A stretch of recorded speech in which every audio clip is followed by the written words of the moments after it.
మంచిది. కూడి వచ్చిన మీ అందరికీ యేసుక్రీస్తు నామములో నా హృదయపూర్వకమైన వందనాలు. అలానే ఈ అవకాశం ఇచ్చినటువంటి దైవజనులకు నా హృదయపూర్వకమైన వందనాలు. నన్ను ప్రేమపూర్వకంగా పిలిచిన కుటుంబస్తులకును, జోజన్న వారి ఫ్యామిలీకి వందనాలు. దేవుడు మరొక అవకాశాన్ని అనుగ్రహించి ఈ ప్రదేశంలో దేవుని మాటలు తెలియజేయటానికి, అలానే మనమందరం ఇక్కడికి చేరి ఉన్నామంటే ఏదో ఒక ప్రతిఫలం వారికి రావాలి. తిరునాళ్ళకి వెళ్తాం, కొంతమంది చూసేవాళ్ళు ఉంటారు. అదే తిరునాళ్ళలో ఎలా చేస్తున్నారు అని తిరిగే వాళ్ళు ఉంటారు. కొంతమంది గురువులు కొనుక్కుని దాని నుండి ప్రతిఫలం పొందుకునే వారు కూడా ఉంటారు. అది ఒక విధానం అయితే, మనం ఈ కూడికి వచ్చిన విధానం ఏమిటంటే, వచ్చిన ప్రతి వారము మన పెదాలతో దేవుని స్తుతిస్తూ కుటుంబం కోసం 2 మాటలు ప్రార్థన చేసి హృదయపూర్వకంగా వారి కొరకు దేవుడు మేలు చేయాలని ఆశించినట్లయితే తప్పకుండా మన ప్రార్థన దేవుడు ఆలకిస్తాడు. ఆలకించిన దేవుడు కార్యాన్ని సఫలపరుస్తారు.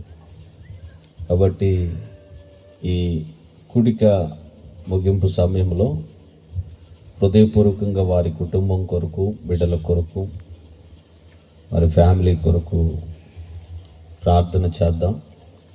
నేను కొన్ని నిమిషాలు వారు కుటుంబం డెవలప్మెంట్ విషయంలో, అంటే ఎదుగుదల, ప్రతిఫలం, ఆశీర్వాదం ఇవి పొందుకోవాలంటే కొన్ని సూచికలు ఉన్నాయి.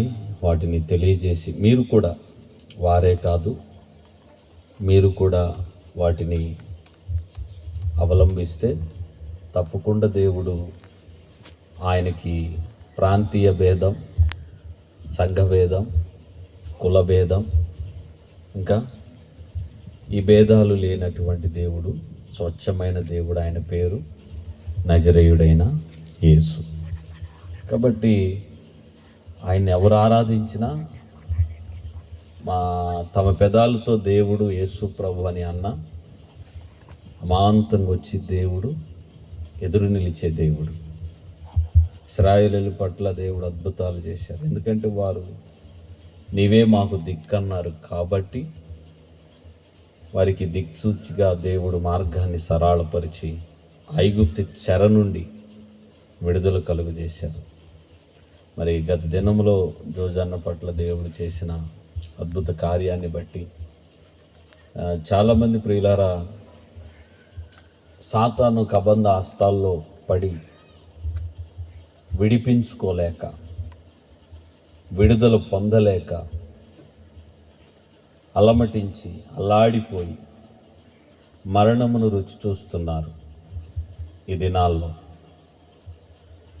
చాలామంది సాతాను కబంధ హస్తాల్లో ఉన్నామనే సంగతి కూడా చాలామంది మరిచిపోయారు. నేటి దినములు ఈ మొబైల్ ద్వారా, స్మార్ట్ యుగంలో అనేకమైనటువంటి ప్రాబ్లమ్స్లో ఇరుక్కుపోతున్నాం. సోషల్ మీడియా ద్వారా యవనస్తులేంటి, వివాహం అయినటువంటి వారు కానీ, వివాహం కానటువంటి వారు కానీ చాలామంది పాపానికి బానిసలైపోతున్నారు. ఈ లోకం చాలా తీపిగా, చాలా మధురంగా ఉంటుంది. మొదట్లో పాపం కూడా అంతే ఉంటుందండి.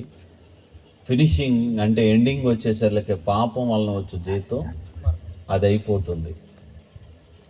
ఎందుకు ఈ పిల్లోడు చనిపోయాడంటే కారణం తెలియటంలా, ఎందుకు ఈ అమ్మాయి చనిపోయిందంటే కారణం తెలియటంలా, తల్లి జాడ పిల్లకు, పిల్ల జాడ తల్లికి తెలియనటువంటి పరిస్థితుల్లో నేటి యుగం ఉంది.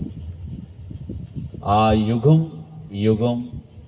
ఈ యుగంలో మనం ఎలా జీవించాలి, ఎలా నడిపించబడాలి, జీవితాన్ని ఎలా కట్టుకోవాలి, కుటుంబ జీవితాన్ని ఎలా దిద్దుకోవాలి అనేది మనం తెలుసుకోవాలి. మరి అన్నగారి పట్ల చేసిన మేలులకై వారు కృతజ్ఞతగా ఈ విధంగా కూడికను ఏర్పాటు చేసుకోవటం చాలా సంతోషకరం. ఈ కూడిక పోయినసారి కూడిక పెట్టుకున్నారు. ఇది రెండవసారి కూడిక. అంటే నాకు తెలిసి అంతకుముందు కూడా జరిగినాయి. ఈ రెండవ కూడికలు వారు ఆశీర్వదించబడుదురుగాక. ఆమేన్. ఈ కూడిక ద్వారా వారు ప్రతిఫలం వారి కన్నులతో చూడాలి. మీరు కూడా వారి ఆశీర్వాదం మీ కన్నులతో చూచుదురుగాక. వారి పరిస్థితులు కూడా మార్చబడుదునుగాక. ఉన్న స్థితి మార్చబడటమే. మరి యోబును మీరు గమనించినట్లయితే మొదటి అధ్యాయం మొదటి వాక్యంలో అక్కడ మీకు మోటిగా చెప్తా అర్థం అవటం కోసం. నాకు పెన్ను మొదటి అధ్యాయంలో చూసినట్లయితే నా కాడ ఉంది పెన్ను ఒకటే. 42వ వాక్యంలో 42వ అధ్యాయంలో ఆ చివరి మాటలో చూసినట్లయితే యోబును దేవుడు అత్యధికంగా దీవించాడు. అంటే 2 పెన్నులు వచ్చినాయి. మొదట ఆశీర్వదించినంత కంటే 2 ఆశీర్వాదం యోబు గారికి దేవుడు దయచేశారు. ఇది డబుల్ ధమాకా అన్నమాట. సింగిల్ ప్యాకేజీ కాదు, డబుల్ ప్యాకేజీ. మరి జోజన్న కుటుంబం, వారి కుటుంబం దగ్గరకు వచ్చినటువంటి మీ కుటుంబాలు దేవుడు 2 ఆశీర్వదించునుగాక. 2 ప్రతిఫలం మీరు పొందుకొందురుగాక. తప్పకుండా ఆయన 2 దీవెన చేత నింపుతాడు. మొదటి అధ్యాయంలో యోబును దీవించినంత కంటే 42వ అధ్యాయంలో 2 ఆశీర్వాదముతో దేవుడు దీవించారు. మరి యోబు 2 ప్రతిఫలం పొందుకోవడానికి, 2 ఆశీర్వాదం పొందుకోవడానికి తన యొక్క ఉన్న ఆస్తిలో 10% ఉన్న ఆస్తి 20%గా మార్చబడటానికి కారణాలు ఉన్నాయి. పెద్ద పెద్ద కారణాలు ఏం కాదండి. మనోళ్ళు చాలామంది మాకున్న సమస్యలు పోవాలి అంటే 10 కేజీలు వెనక మూట కట్టుకొని బరువు నడుచుకుంటూ ఎక్కడికి? పట్టణం. ఏ పట్టణం?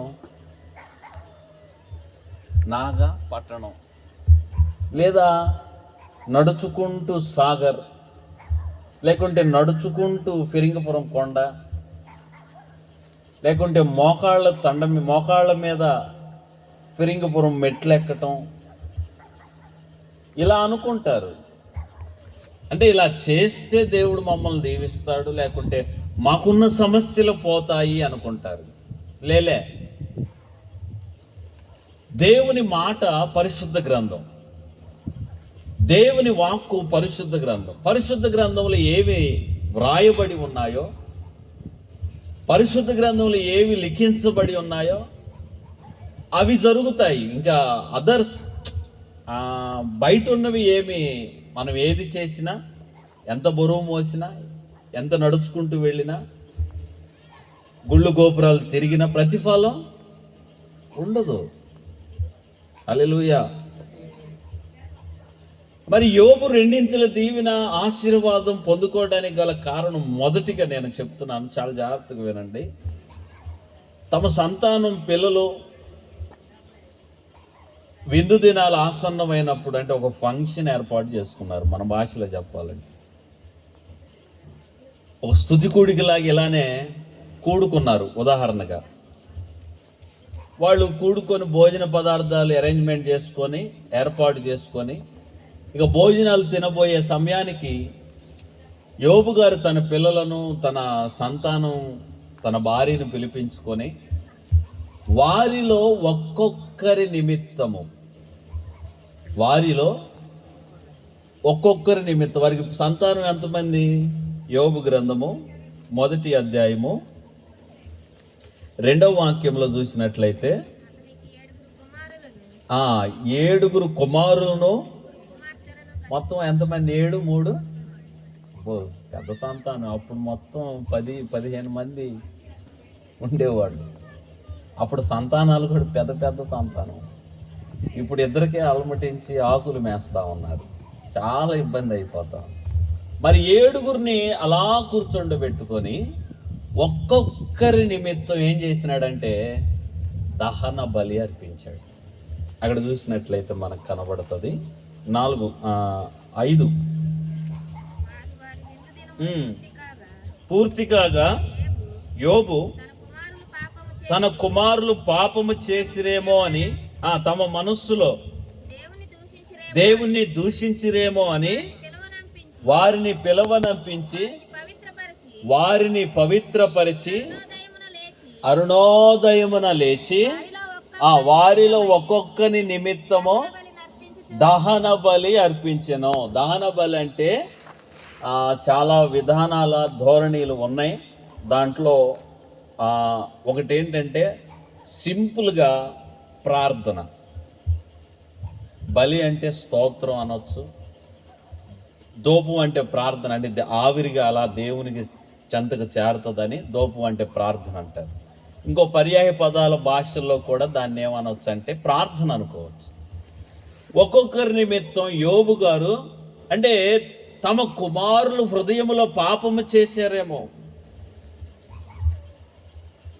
దేవుణ్ణి దూషించారేమో, అపవిత్రంగా నడిచారేమో, అక్రమంగా జీవించారేమో, నా కుమారులు కుమార్తెలు ఎలా ఉన్నారు కుటుంబ జీవితంలో, వారి యొక్క స్థితిగతులు ఏమై ఉన్నావో, వారి పరిస్థితులు నేను గమనించటం లేదని చెప్పి వారందరినీ ఇది ఒక్కొక్కరి నిమిత్తం యోబు ఏం చేస్తూ ఉన్నాడంటే ప్రార్థన చేస్తూ ఉన్నాడు. హల్లెలూయా. తమ కుమారులు కుమార్తెల నిమిత్తం యోబు మొదటిగా ప్రార్థన చేశాడు. మన యొక్క జీవిత విధానంలో ప్రార్థన ఉందా? కుమారుల కోసం ప్రార్థన చేస్తున్నామా? కుమార్తెల కోసం ప్రార్థన చేస్తున్నామా? అరుణోదయమున లేచి యోబు తన కుమారులు కుమార్తెల నిమిత్తం ప్రార్థన చేశాడని పరిశుద్ధ గ్రంథంలో లిఖించబడి ఉంది. విలాప వాక్యములు మీరు చూసినట్లయితే నీవు రేయి మొదటి జామున నీ పిల్లల కోసం ఆకాశం వైపు చేతులెత్తి నువ్వేం చేయాలి? ప్రార్థన చేయాలి. నీవు రేయి మొదటి జామున లేచి నీ కుమారులు కుమార్తెల కోసం ప్రార్థన చేయాలి. ఎందుకంటే ఇప్పుడు ఈనాటి దినములో కుమారులు కుమార్తెలు ఎలా ఉన్నారంటే పరిస్థితులు చాలా శృతిమించినవి అన్నమాట. వారు ఏం చేస్తున్నారో ఎవరికి తెలియనటువంటి పరిస్థితులు, ఎవరికి మెసేజ్లు పెడుతున్నారో తెలియనటువంటి పరిస్థితులు, ఎవరితో మాట్లాడుతున్నారో తెలియనటువంటి పరిస్థితులు, ఎక్కడికి వెళ్తున్నారో తెలియనటువంటి పరిస్థితులు, కాలేజీకని వెళుతున్నామని చెప్పి ఎక్కడో వెళుతున్నారు, తెలియని పరిస్థితులు. ఈ దుర్దినాల్లో ప్రియులారా, తల్లిజాడ పిల్లకు, పిల్లజాడ తల్లికి తెలియనటువంటి పరిస్థితి దుర్దినాల్లో మనం ఉన్నాం. మరి ఈ దినములో పిల్లల కోసం మనం ప్రార్థన చేస్తున్నామా లేదా? అయ్యా నా కుమారుని బ్రతికించు, నా కుమారుడికి రక్షణ కావాలి, నా కుమారుడికి మారు మనస్సు కలగాలి, నా కుమారుడు స్మోకింగ్ చేస్తున్నాడేమో, నా కుమారుడు త్రాగుబోతుగా మార్చబడ్డాడేమో, అయ్యా నా కుమారుడిపై కనికరం చూపించండి, నా కుమార్తెను కనికరం చూపించండి, నా ఫ్యామిలీని రక్షించండి అయ్యా అని ప్రార్థన చేస్తూ ఉన్నామా? అన్నిటికీ సమయాలు ఉంటాయండి. అన్నిటికీ టీవీ సీరియల్స్ చూసేదానికి సమయం ఉంటుంది, సినిమా హాళ్ళకి వెళ్ళి సినిమాలు చూసే సమయం ఉంటుంది, దైవ సన్నిధానానికి వెళ్ళటానికి సమయం ఉండదు, ప్రార్థన చేయడానికి సమయం ఉండదు. అన్నిటికీ సమయాలు కేటాయిస్తాం. స్నేహితులు రానంగానే ఫోన్ చేశారు, ఎక్కడ ఉన్నావు నువ్వు, రానంగానే డ్రై అని బండి వేసుకుని వచ్చి దిగి ఆపి ఎక్కడికి వెళ్తారో తెలీదు. వారికి సమయం ఇస్తారు. దైవ సన్నిధానానికి రావటానికి శ్రమల కాలంగా ఇక పాస్టర్ గారు ఏమైనా మందిరానికి రాయా, చర్చికి రాయా అంటే ఈ ప్రార్థనలు అంటారు. ఏం ప్రార్థనలు రాలేదు, మేము కుర్రపిల్లల మందిరానికి చర్చికి రాండి అయ్యా అంటాం. మరి అంటారు మేము కుర్రోళ్ళం ఇంకా అనుభవించాలి అనా ఉందంటారు. ఏమనుభవిస్తారా అంటే ఇది తెలియదు లేదా, అవి చాలా ఉండే అంటారు. సరే అని చెప్పి నడిప్రాయ వయసు కలిగిన వాళ్ళని అడిగాం, అమ్మ మందిరానికి వచ్చి మారు మనసు పొంది బాప్తీసం తీసుకోవచ్చు కదా అంటే, అయ్యా పొరపిల్లలు ఉండారు, చాలామంది ఉండారు, వాళ్ళని అడగండిలే అయ్యా, మాదే ఉందిలే అంటారు. సరే అని చెప్పి పండు ముసలమ్మని అడిగా, మా ఇంటి పక్కనే ఉంటుంది. ఓ తల్లే అంత అయిపోయిందిగా, ఈ దేవుని మందిరానికి వచ్చి మారు మనసు పొంది బాప్తీసం తీసుకోవచ్చుగా, తీసుకొని చక్కగా ఎప్పుడు నిద్రిస్తారో తెలియదు, ఇక్కడ కన్ను మూస్తే చక్కగా పరలోకంలో తెరవచ్చుగా అంటే ఆమె అంటది అదే ఉందిలే అంత అయిపోయిందిగా, మాదే ఉందిలే అంటది. మరి యవనస్తుడు అలానే అని, నడిప్రాయ వయస్కుడు అలానే అని, పండు ముసలమ్మ అలానే అని, ఇంకెవరి కోసం యేసు ప్రభులు వారు వచ్చారు? ఎవరి కోసం ఈ వాక్యాలు? ఎవరి కోసం ఈ చర్చలు? యోబు తన కుమారులు కుమార్తెల కోసం ప్రియులారా దహన బలి అర్పిస్తూ ఉన్నారు. మీ జీవితంలో ప్రథమంగా మీరు చేయాల్సిన విధానం ఏమిటంటే మీ కుమారుల కుమార్తెలను గమనించాలి. మీ కుమారుల కుమార్తెల కొరకు ప్రార్థన చేయాలి. సిచ్యువేషన్స్ మారుతూ ఉంటాయి. అంట్లతో అమ్మాయి అంటే మొదట్లో తోముతారు బాగానే, కాలేజీ టైం స్టార్ట్ అవ్వగానే కాలేజీ ఫినిషింగ్ ఎండింగ్కి వచ్చేసరికి అంటే ఇంకా అంట్లు తోవురా గొడ్లు అంటే ఉతుకోవచ్చుకమ్మా బాగా చెబుతా అంటారు. అమ్మాయి అంట్లు తోవు అమ్మాయి అంటే నేను దావనా అంటది. స్టైల్ మారింది ఇక కాలేజీకి పోయేసరికి. ప్రియులారా విధానం మర్చిపోకూడదు. మనకి ఏ బాధ్యతలు అప్పగించబడినాయో ఆ బాధ్యతల ప్రకారంగా నడిపించబడాలి. విధి విరుద్ధంగా జీవించకూడదు. హల్లెలూయా. మొదటిగా ప్రథమంగా యోబు గారు చేసిన విధానం ఏంటంటే తన పిల్లల కొరకు దేవుని సన్నిధిలో ప్రార్థన చేశారు. రెండవదిగా యోబు గారు ఏం చేశారంటే ఆయన కలిగినది అంత సమస్తం ఆస్తి, పిల్లలు, చాలా ఊజు దేశం మందు మిక్కిలి ఆస్తి, అతని ఆ దేశంలో అతని తప్ప ఇంక ఏ వ్యక్తి కూడా లేడు ధనవంతుడు. మరి సాతాను ద్వారా కొన్ని అలజడులు వస్తాయి. అన్నకు కూడా సాతాను ద్వారా కొన్ని అలజడులు వచ్చింది. అలజడులను జయించాలి, ఉపద్రవాలను జయించాలి. ఈ లోకానికి మానవుడు క్రైస్తవుడు ఎదురెత్తేది అలా, లోకంలో కొట్టుకొని పోకూడదు అన్నమాట. యోబు గారు తన యొక్క జీవితంలో కలిగిన ఆస్తి అంతా పోయింది. పిల్లలు కూడా ఉన్న 10 మంది పిల్లలు చనిపోయారు. ఉన్న గొర్రెలు, ఒంటెలు, గేదెలు సమస్తం పోయినాయి. అదే పరిస్థితి మనకు జరిగితే మనం ఏం చేస్తాం? అదే పరిస్థితి మనకు జరిగితే అదే సమయంలో పాదిరి గారు చమ్మ ప్రార్థనకు రమ్మ ప్రార్థన చేద్దామంటే ప్రార్థన ఇల్లు పోయి మేము ఏడుతుంటే, పిల్లలు పోయి ఏడుతుంటే కడుపులో మండి ఆ మాటలు రావు. కానీ యోబు గారు ఏం చేశారంటే, రెండవదిగా సమస్తం పోయినా, ఆస్తి పోయినా, పిల్లలు పోయినా, ఏమి లేవు, ఖాళీ, ఒంటరిగా కూర్చున్నాడు. ఆ సమయంలో ఒకటే మాట అంటున్నాడు, దేవుడు ఇచ్చెను, దేవుడు తీసుకొని పోయింది. అసలు ఆ మాట అనటానికి ధైర్యం, గుండె ధైర్యం కావాలండి. యెహోవా ఇచ్చెను, ఏది? ఆస్తి, పిల్లలైనా, సంతానమైన, అభివృద్ధి అయినా, ఆస్తి అయినా యెహోవా ఇచ్చెను, యెహోవా తీసుకొని పోయిను. దేవునికి స్తోత్రం కలుగునుగాక. హల్లెలూయా. యోబు రెండవదిగా ఏం చేశాడంటే, దేవునిని స్తుతించాడు. ఎప్పుడు? ఆస్తి ఉన్నప్పుడు కాదు, ఆస్తి అభివృద్ధి అయినప్పుడు కాదు. తన దగ్గర ఉన్న ఆస్తి, పిల్లలు, సంతానం మొత్తం పోయినాక ఏమీ లేదు. ఆ సమయంలో, దేవా నువ్వు ఇచ్చావు, నువ్వు తీసుకొని వెళ్ళావు, నీకు స్తోత్రం అయ్యా, నీకు స్తోత్రం అయ్యా అంటా ఉన్నాడు. ప్రియులారా, మన దగ్గర ధనధాన్యాలు లేకుంటే పొలం పండినప్పుడో, లేకపోతే ఇల్లు కట్టుకున్నప్పుడో, అన్ని పరిస్థితులు బాగున్నప్పుడు దేవుని స్తుతించటమే కాదు, ఏమి లేకపోయినా దేవుణ్ణి స్తుతించాలి. ఆ స్తుతి యోబు స్థితిని మార్చింది. హల్లెలూయా, హల్లెలూయా. నీ స్తుతి నీ స్థితిని మారుస్తుంది. సొప్పు బెళ్ళిచ్చినా కూడా, దేవా నీకు స్తోత్రం, సొప్పు బెళ్ళిచ్చినందుకన్నా.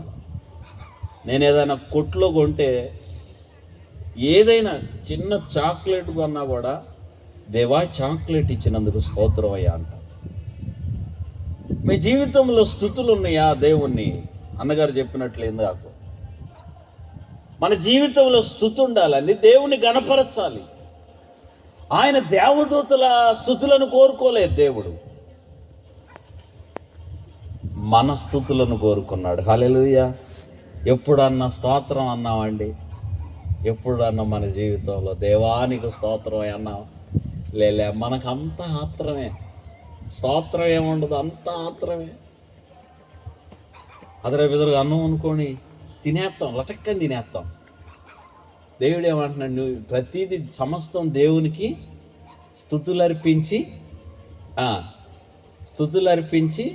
చేయాలి. అలా ఏం ఉండదు. దేవుణ్ణి గణపరచం, దేవుని స్తుతించం, అసలు దేవుడు ఉన్నాడా లేదా అనేది కూడా గమనించం. అందరి దేవుళ్ళు ఆయన ఒక దేవుడు అని కూడా ఇక కొంతమంది అలానే అనుకుంటారు. ప్రియులారా, యోబు రెండవది ఏం చేసినాడంటే, ఆయన జీవితంలో దేవుణ్ణి స్తుతించాడు, దేవుణ్ణి ఘనపరిచాడు. మూడవదిగా చెప్పి నేను సమయాన్ని ముగిస్తాను. యోబుకి మరలా సాతాను నుంచి అలజడులు వస్తాయి. ఇక అలజడులు ఎటు నుంచి వస్తాయో తెలియదు. మీరు అనుకుంటారు దేవుణ్ణి నమ్మిన వారికి అలజడులు వస్తాయి, సాతాను ఇబ్బంది పెడతాడు అనుకోండి. నమ్మని వానికి కూడా సాతాను భయంకరమైనటువంటి ఉపద్రవాలు వస్తాయి. దేవుణ్ణి నమ్మిన వారికి వస్తాయి, నమ్మని వారికి కూడా వస్తాయి. ఎందుకంటే వాని పని ఇక అదే. ఎవరిని చెడగొడదాం, ఎవరి కుటుంబాన్ని చెడగొడదాం, ఎవరిని మద్యపానానికి అలవాటు చేద్దాం, ఎవరిని సిగరెట్లు తాగేటట్లు చేద్దాం, కుర్రపిల్లలకు మత్తు పానీయాలు అలవాటు చేద్దాం. ఇంక వాడి జీవితం, వాడి విధానం, వాడి పని అంతా ఇదే. యోబుకి ఈ బాడీ నిండా, ఈ శరీరం నిండా కురుపులు వచ్చినాయి, భయంకరంగా జిలబుడతా ఉంది. ఆ చిల్లపెంగు తీసుకొని గిక్కుంటా ఉన్నాడు. ప్రియులారా, అసలు అది వర్ణించలేనటువంటి విషయం. ఆ కురుపులకి, ఆ మంటలకి విలవిల్లాడుతూ ఉన్నాడు. ఆ సమయంలో కష్టకాలంలో ఎవరు ఉండాలండి? భార్య వచ్చి ఓదార్చొద్దండి? అలేలే. మనం వాగ్దానాలు చేస్తాం వివాహ సమయంలో, కష్టకాలంలో భార్యకి అండగా ఉంటాడని ఉంటాం. ఆమె తప్ప నీకు వేరే ఎవరు ఉండకూడదంటాం. ఆమె అంటాం, ఆయనే అంటాం. ఆ పెళ్లి నాటి చేసిన ప్రమాణాలన్నీ రాను పాను రోజులు గడిచే కొద్దీ, నెలలు గడిచే కొద్దీ ఈ ప్రమాణాలు ఎటుపోతే గాలికి ఎగిరిపోతా ఉంటాయి. కష్టకాలంలో ఇబ్బంది పడతా ఆ కురుపులతో చిల్లపెంకుతో గీక్కుంటా ఉంటే ఒకానొక సమయంలో ఆ కురుపులను కుక్కలు కూడా నాకుతూ ఉంటే వాటిని కూడా తోలలేక, అంటే ఛాయ అంటానికి కూడా నోరు రావట్లా, అంటే చచ్చిపోయాడు యోబు. బ్రతికి ఉన్నాడే కానీ చనిపోయాడు, అంతటి దివాళా తీశాడు. ఇక నేనేం చెయ్యలేను, నా పరిస్థితి బాగాలేదు, అలమటించిపోతున్నాడు. అయినా దేవుణ్ణి గనపరుస్తున్నాడు, దేవుడు ఉన్నాడని గుర్తెరిగాడు. ఆ సమయంలో భార్య ఓదార్చటం మానేసి, నువ్వు ఇంకా యథార్థత వదలకయుందువా, దేవుణ్ణి దూషించు, నువ్వు దేవుణ్ణి దూషించి చచ్చిపో. ఆ సమయంలో ప్రియులారా, సమస్తం పోయినప్పుడు, పిల్లల మాట విన్నప్పుడు తల్లిదండ్రులు అదే అనుకుంటారు. తల్లిదండ్రులు మా మాట వింటలేదని పిల్లలు కూడా అదే అనుకుంటారు. ఇంక నేను ఈ బ్రతికే కంటే నా జీవితం ఎందుకు? నిరాశ నిస్పృహలోకి వెళ్ళిపోయే పరిస్థితులు అన్నమాట. ఆస్తి పోయింది, పిల్లలు చనిపోయారు, ఎవరు పట్టించుకోవటం లేదు. స్నేహితులేమో వచ్చి, అరే నువ్వేం పాపం చేస్తే నీకు ఈ రోగం వచ్చింది, నువ్వే పాపం చేస్తే నీకు ఈ బలహీనత వచ్చింది, నువ్వే పాపం చేస్తే నీ ఆస్తి పోయిందని దుర్భాషలు ఆడుతున్నాయి. ఎక్కడి నుంచి? దూరం నుంచి, దగ్గరకు కూడా రావట్లా. భయంకరమైనటువంటి నిజమండి, అది తలుసుకుంటే ఏడుపు.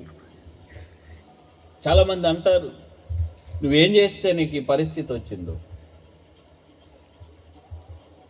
నేను చెప్తాను, దేవుని మహిమపరచుట కొరకు ఈ స్థితి వచ్చింది. హల్లెలూయా, హల్లెలూయా.